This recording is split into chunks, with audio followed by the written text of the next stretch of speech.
नमस्कार मित्रों, पीसीएस पाठशाला में आप सभी का स्वागत है। यूपीएचएससी और एमपी असिस्टेंट प्रोफेसर कंप्यूटर की सीरीज है। आज कंप्यूटर का पहला क्लास है और इसलिए मैं कंप्यूटर की सीरीज यह शुरू करा रहा हूं आप लोगों के लिए, क्योंकि कंप्यूटर की सीरीज बहुत ज़रूरी है। क्योंकि आप अगर सिलेबस देखिए, अगर यूपीएचएससी 51 असिस्टेंट प्रोफेसर का सिलेबस देखिए, तो कम से कम एक यूनिट आपका कंप्यूटर से संबंधित है। कुल 5 यूनिट में से एक यूनिट आपका सिर्फ और सिर्फ कंप्यूटर से संबंधित है, और यह भी सिलेबस में है कि 5 से 6 प्रश्न आपके कंप्यूटर से आने वाले हैं। यह बात ध्यान रखिएगा, 5 से 6 प्रश्न आपके कंप्यूटर से आने वाले हैं। और यूपीएचएससी में कंप्यूटर में 5 या 6 प्रश्न आपको देखने मिलेंगे। और प्लस अगर आपके एमपी असिस्टेंट प्रोफेसर की बात किया जाए तो एमपी असिस्टेंट प्रोफेसर में कम से कम 10 से 15 प्रश्न आपके एमपी असिस्टेंट प्रोफेसर में कंप्यूटर संबंधित रहेंगे। इसीलिए कंप्यूटर को नजरअंदाज बिल्कुल नहीं किया जा सकता है, और परीक्षा होने तक मैं कंप्यूटर की सभी सीरीज को मैं कंप्लीट करा दूंगा। हालांकि यह जो कंप्यूटर का पूरा लेक्चर्स क्लास है, ये मैं 15 दिन के अंदर मैं कंप्लीट करा रहा हूँ। 15 दिन के अंदर पूरा का पूरा कंप्यूटर क्लास समाप्त हो जाएगा। टेलीग्राम बिल्कुल ज्वाइन करिएगा। असिस्टेंट प्रोफेसर के लिए टेलीग्राम बनाया गया है, लिंक डिस्क्रिप्शन में है। और जिनको भी यूपीएचएससी और एमपीपीएससी असिस्टेंट प्रोफेसर की कंप्लीट तैयारी करनी है, पेपर 1 की तब कंप्लीट तैयारी करनी है, वो 999 का बैच है। पूरा का पूरा बैच ले सकते हैं आप लोग। पेपर 1 की पूरी तैयारी कराई जाएगी यूपीएचएससी और एमपीपीएससी असिस्टेंट प्रोफेसर की। जो भी लोग ज्वाइन करना चाहते हैं वो लोग हमारे ऑफिशियल व्हाट्सएप नंबर पर जरूर मैसेज कर सकते हैं। ऑफिशियल व्हाट्सएप नंबर डिस्क्रिप्शन में भी है और यहाँ पर भी शो हो रहा है। तो आज कंप्यूटर आधारित ज्ञान की पहला लेक्चर वीडियो है। आइए शुरुआत करते हैं। तो देख लीजिए, यहाँ देखिए कंप्यूटर, यह कंप्यूटर का यह लोगो है। ये तो आप लोगों को पता ही होगा। तो बहुत ही मजेदार ढंग से हम लोग पढ़ेंगे, कंप्यूटर के बारे में जानकारी प्राप्त करेंगे। देखिए यूपीएचएससी में, यूपीएचएससी 51 में और एमपी असिस्टेंट प्रोफेसर में कंप्यूटर आधारित ज्ञान दोनों सिलेबस में इम्पॉर्टेंट है, महत्वपूर्ण है। सिलेबस का एक बड़ा भाग कंप्यूटर कवर करता है। लेकिन एक बात आपको बता दूं, कंप्यूटर में आधारित ज्ञान जो आपका असिस्टेंट प्रोफेसर में पूछेगा, इसमें बहुत डीपली नहीं पूछेगा, बहुत गहराई के साथ आपको नहीं जाना है। कंप्यूटर का साधारण नॉलेज, ठीक है, साधारण नॉलेज, लेकिन बहुत सारा नॉलेज आपको जरूर जानकारी में होनी चाहिए, ठीक है। तो कंप्यूटर का परिचय और विकास क्रम देखेंगे। कंप्यूटर है क्या, कंप्यूटर का मतलब क्या जानते हैं आप लोग? सिर्फ एक लैपटॉप जो आप प्रयोग करते हैं, सिर्फ वही कंप्यूटर नहीं है। सिर्फ डेस्कटॉप जो प्रयोग करते हैं, बस वही कंप्यूटर नहीं है। एक जो कैलकुलेटर है आपका ना, छोटा सा कैलकुलेटर जिसमें हिसाब किताब जोड़ा जाता है, गल्ले की दुकान पे रहता है, वो भी कंप्यूटर ही है, ठीक है। वो भी कंप्यूटर का विकास क्रम ही है। तो आइए देखेंगे। देखिए कंप्यूटर, कंप्यूटर शब्द की जो उत्पत्ति होती है अंग्रेजी के कंप्यूटर शब्द से हुई है। COMPUTER, आर छोटा हुआ है इसमें। कंप्यूट शब्द से मानी जाती है, जिसका अर्थ क्या है? गणना करना। जिसका अर्थ है गणना करना, कंप्यूट शब्द से मानी जाती है। हाँ, कंप्यूट शब्द से मानी जाती है, जिसका अर्थ क्या है? गणना करना, ठीक है। और इसीलिए कंप्यूटर का जो अंग्रेजी हिंदी शब्द है कंप्यूटर का, क्या कहा जाता है हिंदी में कंप्यूटर को? बताइए, कमेंट करिएगा, क्या कहा जाता है? संगणक, संगणक, ठीक है। मैं अच्छे तरीके से लिख नहीं पा रहा हूँ, लेकिन कल मेरा डिवाइस आ जा रहा है तो मैं अच्छे तरीके से लिख पाऊंगा और आप लोगों को बता पाऊंगा, ठीक है। तो आज ये बस मैनेज करिएगा, संगणक, ठीक है। तो कंप्यूटर शब्द की उत्पत्ति अंग्रेजी के कंप्यूट शब्द से मानी जाती है, जिसका अर्थ क्या है? गणना करना। तो कंप्यूटर का विशेष रूप से काम क्या है? गणना करना, ठीक है।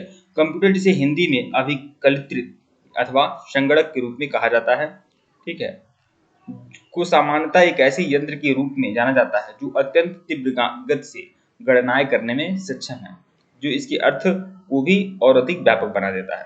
तो कंप्यूटर का कार्य क्या है? गणना करना। और कंप्यूटर का जो हिंदी अर्थ क्या है? संगणक, ठीक है। और इसका जो इसकी उत्पत्ति है वो अंग्रेजी के कंप्यूट शब्द से हुई है, जिसका अर्थ ही वो होता है गणना करना। इसका मतलब कंप्यूटर का जो शुरुआती उत्पत्ति हुई थी, ये गणना करने के लिए ही हुआ था, ठीक है। अभी आगे आप लोग देखेंगे इसका प्रयोग गणना करने के लिए किया गया। अच्छा, कंप्यूटर जो है यह COMPUTER, ठीक है, इतने शब्दों से मिलकर बना है। तो कंप्यूटर जो है ये आपका शॉर्ट फॉर्म है। ये जानकर आपको हैरानी होगी, कंप्यूटर जो है शॉर्ट फॉर्म है। COMPUTER,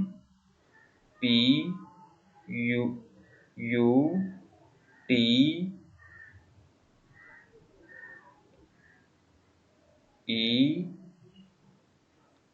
और आर, ये जो है आपका ना, ये आप देख रहे हैं, ये शॉर्ट फॉर्म है। इसका फुल फॉर्म कुछ अलग है। तो देख लीजिए, COMPUTER में कैलकुलेशन, सी मतलब क्या होता है, कैलकुलेशन। कैलकुलेशन मतलब क्या होता है, गणना करना। ठीक है, इसका मतलब कंप्यूटर क्या करता है, गणना करता है। ओ का मतलब क्या है, ऑपरेटिव। ऑपरेटिव का मतलब क्या होता है, क्रियाशील, मतलब ये क्या करता है, यह कार्य करता है। ठीक है। एम का मतलब क्या होता है, मशीन, मतलब यांत्रिकी। ठीक है, मतलब एक मशीन का के रूप में यह कार्य करता है। ठीक है। पी का मतलब प्रोसेसिंग, मतलब प्रोसेसिंग करने का काम भी कंप्यूटर करता है। ठीक है। यू मतलब यूजफुल, मतलब यह उपयोगी है। ठीक है।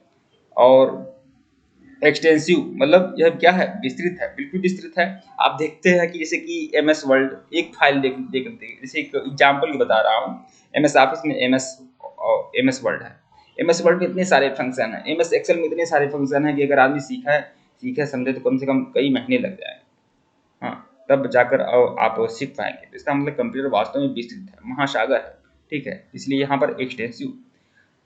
आर का मतलब क्या है, रिसर्च, मतलब क्या है, यह इसमें लगातार बदलाव होते रहते हैं, रिसर्च होता रहता है कंप्यूटर में। ठीक है, अलग अलग वर्जन आते हैं। तो यह कंप्यूटर का क्या है, फुल फॉर्म है, calculation, operative, machine, processing, useful, theatre, extension, research.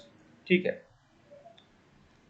अतः कंप्यूटर का तात्पर्य एक ऐसे यंत्र से है जिसका उपयोग गणना, प्रक्रिया, यांत्रिकी, अनुसंधान, शोध आदि कार्यों में किया जाता है। ठीक है, इसका फुल फॉर्म ही इसके लक्ष्यों को इंगित करते रहा है। अब देखेंगे कंप्यूटर का संक्षिप्त विकास क्रम। बहुत ही संक्षिप्त तरीके से, पूरा अगर अध्ययन तो नहीं किया जा सकता है, लेकिन संक्षिप्त तरीके से कंप्यूटर का विकास क्रम देखेंगे, मतलब कब से कंप्यूटर की उत्पत्ति हुई। ठीक है। अब यह जानकर आप लोग को हैरानी होगी, कंप्यूटर का जो विकास क्रम है लगभग 3000 वर्ष पुराना है।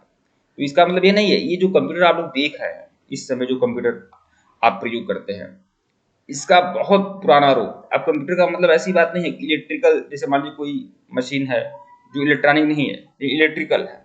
ठीक है, तो वो भी क्या है, वो भी कंप्यूटर का ही विकसित पिछला विकास है कि नहीं। तो कंप्यूटर का जो विकास क्रम है लगभग 3000 वर्ष पुराना है। चीन ने सबसे पहले गणना यंत्र, अब देखिए कंप्यूटर का काम क्या है, गणना करना। तो सबसे पहले जो गणना यंत्र जो विकसित किया गया था उसका नाम था अबेकस। अब अबेकस क्या करता था, यह गणना करने का काम करता था, कैलकुलेशन का काम करता था। ठीक है, और चीन में यह यंत्र विकसित हुआ था जिसका नाम था अबेकस। ठीक है, इसीलिए इसे कंप्यूटर का पहला रूप माना गया है, अबेकस को। ठीक है, यह एक क्या है, यह एक यांत्रिक डिवाइस है, यांत्रिक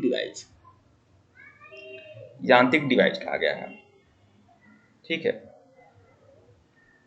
जैसे यांत्रिक डिवाइस में कैसे आपको बताऊं, जैसे कुछ भी ऐसी जो इलेक्ट्रॉनिक नहीं है, कुछ उस पर काम कर रही है, तो उसे यांत्रिक ही माना जा सकता है। जैसे मान लीजिए कि जैसे किसान है, किसान अपने खेत में सिंचाई करता है, तो एक अपना एक बॉक्स अपने क्या बोलते हैं अपने पीठ पर लगाया रहता है, तो क्या है, वो यांत्रिक ही तो है।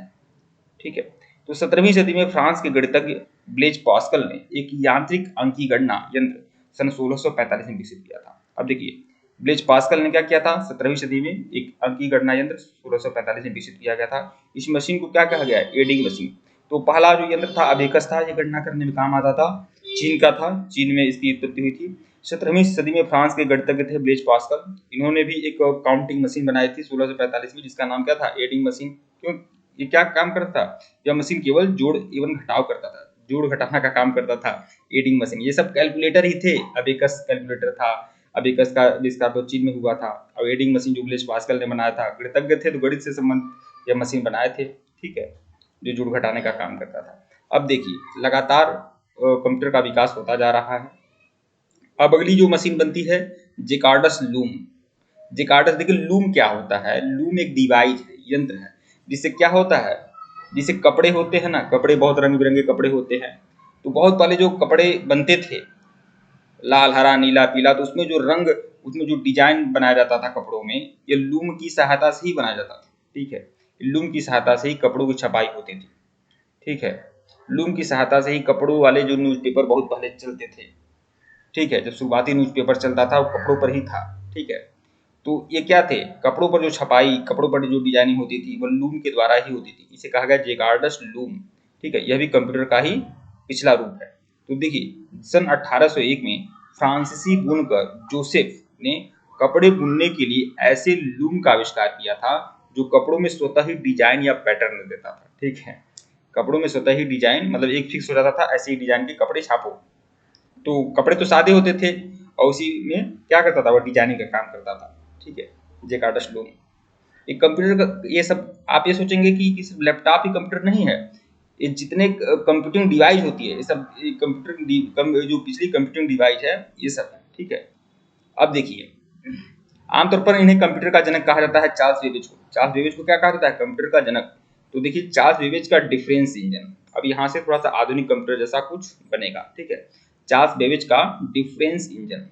तो देखिए चार्ल्स बेबेज ने सन 1822 में एक मशीन का निर्माण किया। देखिए अब चार्ल्स बेबेज को ही क्या कहा जाता है, कंप्यूटर का जनक ही कहा जाता है, क्योंकि उन्होंने आधुनिक जो कंप्यूटर हम लोग प्रयोग किया जाता है इसका शुरुआत इन्होंने किया था। चार्ल्स बेबेज ने सन 1822 में एक मशीन का निर्माण किया था जिसका व्यय ब्रिटिश सरकार वहन करती थी। मतलब चार्ल्स बेबेज ने 1822 में क्या बनाया था, एक मशीन बनाया था, और वो मशीन उन्होंने सरकारी कार्यों के लिए बनाया था। तो ब्रिटिश सरकार क्या करती थी, उसका वहन करती थी। ये ब्रिटेन के थे भी चार्ल्स बेबेज। ठीक है, उस मशीन का नाम उन्होंने क्या रखा था, डिफरेंस इंजन। तो चार्ल्स बेबेज ने जो कंप्यूटर बनाई थी, जो डिवाइस बनाया था, उसका नाम क्या रखा था उन्होंने, डिफरेंस इंजन। ठीक है, इस मशीन में क्या होता था, इस मशीन में गियर और शाफ्ट लगे रहते थे, और वह क्या करती थी, यह मशीन भाप से चलती थी। अब आप सोच लीजिए उसमें बिजली नहीं थी। ठीक है, तो उसे पावर कहाँ से मिलेगा, उसे ऊर्जा कहाँ से मिलेगी मशीन को, भाप से यह मशीन चलती थी। ठीक है, अगला देखिएगा। अब देखिए होलेरीथ सेंसर टेबुलेटर, यह भी कंप्यूटर का पिछला क्रम है, होलेरीथ सेंसर टेबुलेटर। तो देखिए सन 1890 में कंप्यूटर के इतिहास में एक और महत्वपूर्ण घटना हुई थी, वह थी अमेरिका की जनगणना का कार्य। अब सोचिए अमेरिका ने क्या किया था, 1890 में जनगणना कराया था। अच्छा हमारे देश में जनगणना कब हुआ था, हमारे देश में पहला जनगणना कब हुआ था, आधुनिक भारत में, आधुनिक भारत में हमारे देश में पहली बार जनगणना कब हुआ था, 1872 में। 1872 में, आप जानते होंगे, जो इतिहास के विद्यार्थी होंगे वो जानते होंगे, 1872 में पहली जनगणना हुई थी। कब हुई थी, लॉर्ड मेयो के शासनकाल में। और 1881 में जो जनगणना हुई थी उसमें लॉर्ड रिपन थे। ठीक है, लॉर्ड रिपन थे, और उसके बाद हर 10 वर्ष पे जनगणना होती रही। तो यह सोचने वाली बात है कि अमेरिका में भी जनगणना 1890 में शुरुआत होता है। ठीक है, और भारत में जनगणना उसके पहले हो जाता है।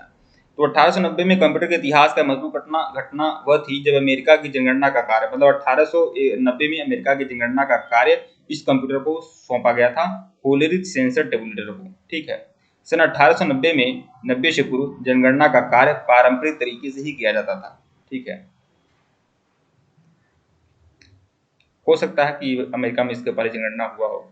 ठीक है, इसका जिक्र तो नहीं है, लेकिन यह है कि 1890 से पहले जनगणना जो होता था वो पारंपरिक तरीके से अमेरिका में होता था। लेकिन 1890 में उन्होंने कंप्यूटर की मदद ली थी, और उस कंप्यूटर का नाम क्या था, होलेरीथ सेंसर टेबुलेटर। ठीक है, आगे देखिएगा। अब है आइकेन और मार्क।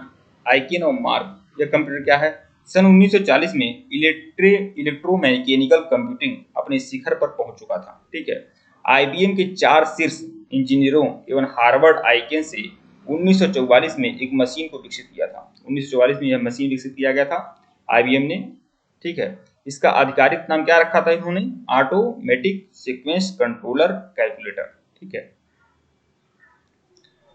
अब देखेंगे एबीसी तकनीक क्या थी। अब आइकन और आईबीएम, देखिए आइकन और आईबीएम का मैं नाम क्यों ले रहा हूँ, ये कंप्यूटर बनाने वाली बड़ी कंपनियां थी। ठीक है, आइकन और आईबीएम जो है मार्क 1 की तकनीक नई इलेक्ट्रॉनिक तकनीक आने से पुरानी हो गई थी, और नई इलेक्ट्रॉनिक्स तकनीक में कोई यांत्रिक ऊर्जा संचालित करने की आवश्यकता नहीं थी, जबकि मार्क 1 में एक विद्युत मशीन थी। ठीक है, अब देखिए अब एक कंप्यूटर था एनियक। एनियक जो कंप्यूटर था यह 1993 से 46 तक यह कंप्यूटर रहा। ठीक है, कार्य करता था 1993, नहीं ये इसका कोड है, क्षमा करिएगा, इसका कोड है ये, एनियक इसका नाम था। इस कंप्यूटर का पूरा नाम क्या था, electronic numerical integrator and calculator. इसका विकास क्रम किसके लिए किया गया था? आर्मी के लिए किया गया था, मतलब आर्मी के लिए कंप्यूटर बना था। ENIAC कंप्यूटर जो था आर्मी के लिए बनाया गया था। अब एक कंप्यूटर था द EDIVAC, ठीक है। इसका पूरा नाम क्या था? Electronic discrete variable automatic computer. यह पहला डिजिटल कंप्यूटर था। पहला डिजिटल कंप्यूटर कौन था? EDIVAC, ठीक है। अब एक कंप्यूटर है EDISAC, ठीक है। इसका पूरा नाम क्या था? Electronic delay variable automatically calculator, ठीक है। यह पहला कंप्यूटर था जिस पर प्रोग्राम को क्या किया जाता था? रन किया जाता था। अब द ENIAC 1, इसका पूरा नाम क्या था? Universal automatic computer. यह पहला डिजिटल कंप्यूटर था और यह व्यापार में प्रयुक्त प्रथम कंप्यूटर था। पहली बार व्यापार के हेतु इस कंप्यूटर का प्रयोग किया गया था। IBM ने 701 कॉमर्शियल कंप्यूटर तैयार करा था, ठीक है। तो इन सब को बहुत ज़्यादा ध्यान नहीं देना है, बस हल्का हल्का आपको पढ़ लेना है, देख लेना है, समझ लेना है। हर चीज़ें इंपॉर्टेंट नहीं है, जो इम्पॉर्टेंट है मैं अच्छे तरीके से बता रहा हूँ। अब कंप्यूटर की पीढ़ियाँ, आप जानते हैं कंप्यूटर का अलग अलग वर्जन है। प्रथम पीढ़ी के कंप्यूटर, द्वितीय पीढ़ी के कंप्यूटर, तृतीय पीढ़ी के कंप्यूटर, चतुर्थ पीढ़ी के कंप्यूटर, ये आप लोग जानते होंगे। तो कंप्यूटर की पीढ़ियों के बारे में आप थोड़ा सा देख लीजिएगा।